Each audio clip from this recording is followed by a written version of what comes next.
Jithu Joseph Mohanlal movie നേരിന്റെ ഇന്നത്തെ night ഷോയുടെ തിരക്കാണ് കേട്ടോ നിങ്ങൾ ഈ കാണുന്നത്. ഇത് കോഴിക്കോട് ജില്ലയിലെ Perambra Alankar തിയേറ്ററിലെ car parking ഏരിയയാണിത്.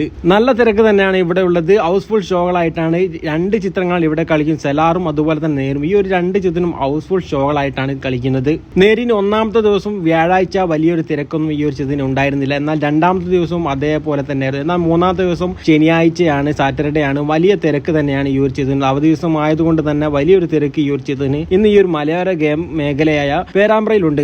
Morning show and evening show ഒക്കെ വലിയൊരു തിരക്ക് ഈ ഒരു ചിത്രത്തിന് ഇല്ലെങ്കിൽ കൂടി നൈറ്റ് നല്ല ഒരു തിരക്ക് ഈ ഒരു ചിത്രത്തിന് ഉണ്ടായിട്ടുണ്ട്. ഇനി നാളേക്ക് വരുമ്പോൾ നാളെയും വലിയൊരു ബുക്കിംഗ് തന്നെ ഈ ഒരു ചിത്രത്തിന് ഈ ഒരു തിയേറ്ററിൽ കാണാൻ സാധിക്കുന്നുണ്ട്. അതിക്കും മേലേക്ക് വരും എന്നുള്ള കാര്യം ഉറപ്പ് തന്നെയാണ്. കാരണം സൺഡേ ആണ്, വലിയൊരു തിരക്കുണ്ടാവും. കണ്ണൂർ സ്ക്വാഡും അതുപോലെ തന്നെ നേരും ഒരേപോലെ തന്നെ വലിയൊരു ഹൈപ്പില്ലാതെയാണ് വന്നത്. എങ്കിലും രണ്ടാമത്തെ ദിവസം ഈ ഒരു ചിത്രങ്ങൾക്ക് ലഭിച്ചിരിക്കുന്നത് കണ്ണൂർ സ്ക്വാഡിന് 5.15 കോടി രൂപയാണ് രണ്ടാമത്തെ ദിവസം 2 ദിവസം കൊണ്ട് നേടിയിരിക്കുന്നത് കേരള കളക്ഷൻ എന്ന് പറയുന്നത്. എന്നാൽ നേര് 2 ദിവസം കൊണ്ട് നേടിയിരിക്കുന്നത് 4.85 കോടി രൂപയാണ്. രണ്ടും പോസിറ്റീവ് റിപ്പോർട്ട് കിട്ടിയ പടങ്ങളാണ്.